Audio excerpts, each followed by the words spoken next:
சுபாஷினிஸ் ஜாஸ் கிச்சனுக்கு உங்களை வரவேற்கிறேன்.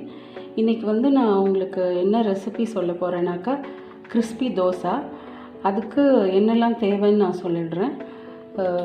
2 கப்பு, இந்த கப்பில் 2 கப்பு மாவு பச்சரிசின்னு கேட்டால் கிடைக்கும். அதுக்கப்புறம் இதே கப்பில் ஒரு கப்பு வந்து உளுந்து, இது 1/4 கப்பில் வந்து கடலைப்பருப்பு போட்டுக்கணும். அதுக்கப்புறம் 1/2 ஸ்பூன் வந்து வெந்தயம் சேர்த்துக்கிட்டேன். இது வந்து நான் வந்து 6 hours ஊற வச்சுருக்கேன். இப்போ வந்து ஃபஸ்ட்டு அரைச்சி எடுத்துக்கலாம். மிக்சியில் தான் அரைக்க போகிறேன். ஏற்கனவே நான் சொல்லியிருக்கேன், உளுந்து வந்து கொஞ்சம் கொஞ்சமாக தண்ணி சேர்த்து நம்ம அரைச்சிக்கிட்டு பார்க்கலாம்.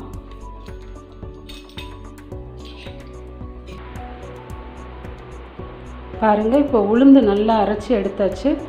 இதை வந்து நான் ஒரு பாத்திரத்தில் போட்டுக்கிறேன்.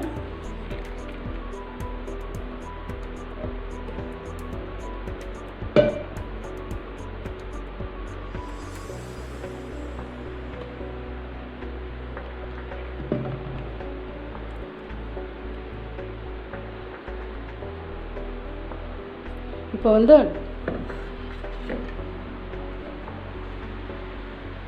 இது வந்து நம்ம அரிசி சேர்த்துக்க போகிறோம். அந்த அரிசி கூட வந்து நான் ஒரு 1/4 கப்பு சாதம் சேர்த்துக்கிறேன். ஸோ அரிசியோடு இந்த சாதத்தையும் சேர்த்து அரைச்சிக்கலாம். பாருங்கள், இப்போது அரிசி மாவையும் நல்லா அரைச்சி எடுத்துட்டேன். நல்லாவே மையாக அரைச்சிருக்கேன். இப்போ நம்ம இதையும் வந்து இந்த உளுந்து மாவோடு சேர்த்துடலாம். ஃபஸ்ட்டு வந்து நம்ம உளுந்து, கடலைப்பருப்பு, வெந்தயம் சேர்த்து அரைச்சோம். இது வந்து அரிசியும் சாதமும் சேர்த்து அரைச்சிருக்கோம்.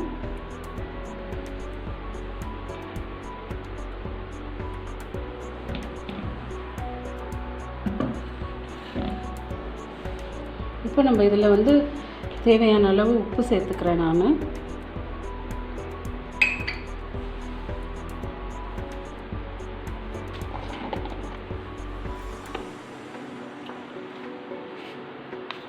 ஒரு தோசை நல்ல கலர் கொடுக்கறதுக்காக ஒரு 2 ஸ்பூன் சர்க்கரை சேர்த்துக்கிறேன்.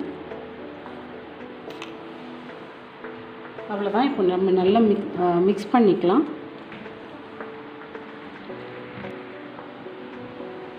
பாருங்கள், இப்போ நல்லா உளுந்தும் அரிசி மாவும் சர்க்கரையும் உப்பும் கலந்து நல்லா மிக்ஸ் பண்ணிட்டேன்.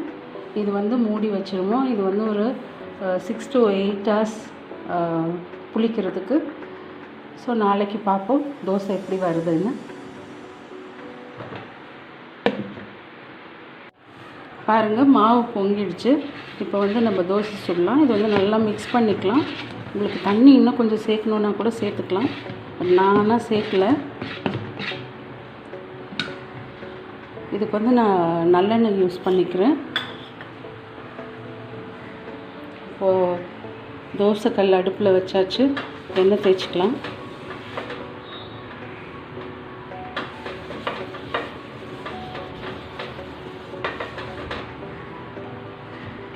இப்போ வந்து தோசை ஊற்றிக்கலாம்.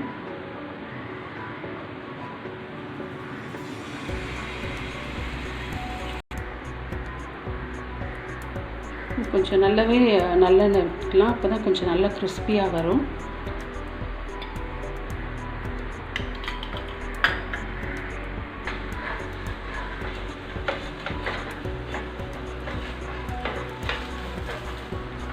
பாருங்கள், நல்லா கிறிஸ்பியாக தோசை ரெடி ஆகிடுச்சு.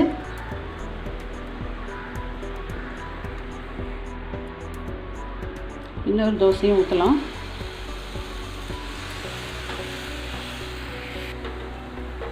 அவ்வளோதான். இது நம்ம மெலிசாக போடுறதுனால திருப்பி போட தேவையில்லை. நல்லா வெந்துருச்சு. நம்ம வந்து அப்படியே மடித்து எடுத்துட வேண்டியது தான்.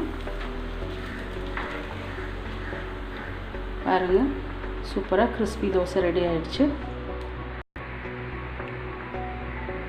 பாருங்கள், கிறிஸ்பி தோசை ரெடி ஆகிடுச்சு. நான் வந்து இதுக்கு சைட் டிஷ் வந்து வேர்க்கடலை சட்னி பண்ணியிருக்கேன். நீங்களும் ட்ரை பண்ணி பாருங்கள். தேங்க்யூ.